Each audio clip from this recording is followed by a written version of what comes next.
Somebody look at your neighbor and say she finna bring it tonight. I say somebody look at your neighbor and say she finna bring it tonight. And if you ain't got a neighbor, look at yourself and say she finna bring it to fuck a night. Oh, we gonna jump right into it, cause that's how we do it over here.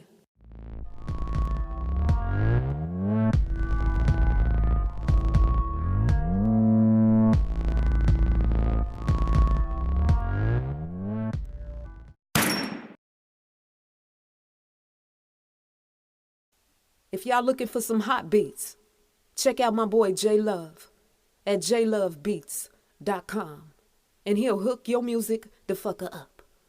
Keith Sweatass was born in Harlem, New York on July 22nd in 1961. I feel like bringing this fucker tonight. Keith Sweat and his 4 siblings was raised by his mama and daddy. His mother was a hairdresser, and his daddy was known as being a factory worker. After Keith Sweat's daddy passed away, his mama was forced to raise her kids by herself. Y'all know how that is. When Keith Sweat was younger, he knew he was going to be a professional singer. He said when he was 4 years old, he used to go outside just so he can sing to the little girls. Honey, but it was one person that did not want to hear Keith Sweat sing, and that was his mama. When Keith Sweat mama heard him singing to them girls, she told that motherfucker, stop all that damn noise. Shut the fucker up. But as Keith Sweat got older, his voice started getting better. So his mama started to support him a little bit more. Keith Sweat said folks may not believe him. He said when he was younger, he used to have premonitions. Y'all know what a premonition is. He said he had visions of him singing on stage. He said people was screaming for him, throwing their panties on stage to him, all that type of shit. He said when he woke up from the visions, he used to really believe that he was in a real live show. He said that the shit was so real to him, when he woke up, he started checking his pockets, looking for the money that he made for that show. Couldn't nobody tell little Keith Sweat shitter.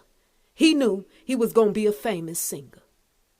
When Keith Sweat graduated from high school, he enrolled in City College of New York, and he studied communications. He noticed that he was going to need some money to take care of himself. I can't depend on mama no more. I got to take care of my fucker self. So he started working at Macy's clothing store as a stock boy. Keith Sweat worked at Macy's on the weeknights, and he sung with a band called Jamila on the weekends. After Keith Sweat graduated from City College of New York, he started working at a stock exchange company that was also in New York City. He was working at the stock company, but his heart was still into doing music. Okay, he wanted to do his music for a living, a famous entertainer. Keith Sweat said, shit, shitter, I'm going to start focusing more on my music. And that's exactly what he did. Keith Sweat said he started writing songs for himself. He said he would record a demo of a song that he wrote, and he would mail these songs to different record companies. He said them record companies was like, look, motherfucker, what the fucker is this? We do not like this shit. He said them record companies said thanks, but no motherfucker thank you. We don't like the music that you sending us, and we ain't gonna put it in our categories. Keith Sweat said these bitches ain't accepting my motherfucker music, so I gotta turn it up on their asses. He said he started writing and performing his own stuff. And when he did that, he started getting attention from big record companies. He started getting attention from big people that was in the industry.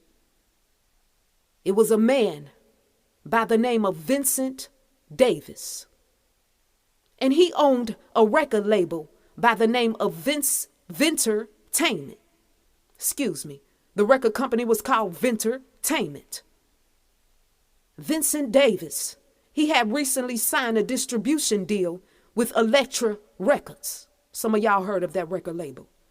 And Keith Sweat signed the contract onto Vintertainment.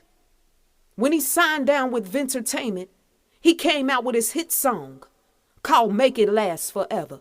Y'all remember that song? That song was a hit. Almost everybody played that song at their weddings and everything. After that song, we start seeing Keith Sweat every motherfucker where. We start hearing his music on radio stations everywhere. Keith Sweat say, I'm gonna be one of the best, no matter what it takes. Y'all ready to go deeper down this rabbit hole tonight? I said, are you ready to go deeper down this rabbit hole the fucker night? Come on and let's do it. We know that it's different doors in Hollywood. But it's your choice on what door that you want to enter, what door that you want to go through. Y'all know this. Keith Sweat ain't no different than none of these other entertainments. He knew what he had to do to make it through the fucker door. And he did that shit. I did the reading on this, and I shocked my fucker self. Now I'm gonna bring it to y'all attention to fucker night. Y'all may not remember. I said y'all may not remember this. I'm gonna be straightforward and real and get to the point. I don't even give a shit. Y'all remember Keith Sweat sung with a group called LSG. Some of y'all remember that he sung with a group called LSG. The initials stood for the last name of Gerald Levert, Keith Sweat, and Johnny Gill. Oh, I'm going somewhere with this to fucker night. Y'all may remember one of their hit songs called My Body. LSG made a song called My Body. That was one of their hit songs. Now, I tell y'all all the time, when you see R&B groups, rap groups and shit, these groups with 3 people, one of them gonna soon be a sacrifice for the group. Y'all know this shitter. One of them got to go. Some of y'all asked me about Gerald Levert's death. I said I'm going right to the point. Some of y'all asked me about Gerald Levert's death. You know how to put 2 and 2 together. Well, guess what? Look at Keith Sweat and Johnny Gill's sneaky ass. Because Gerald Levert was the sacrifice for the motherfucking group LSG. There it is, right there. Keith Sweat ass trying to come back out right now. Y'all watch him. I said Keith Sweat ass is trying to come back out right now. That sacrifice money getting a little low. Don't be surprised if we hear something dealing with Keith Sweat or Johnny Gill. Y'all keep y'all eyes open. So coming to tell, y'all tell me. Do y'all think Gerald Levert was a sacrifice for the group LSG? I already know what the fuck our answer is. Now y'all tell me. Y'all been asking about Gerald Levert. Well, that's why he had to go. Huh. Because you got selfish motherfuckers that say, I want to go to the top.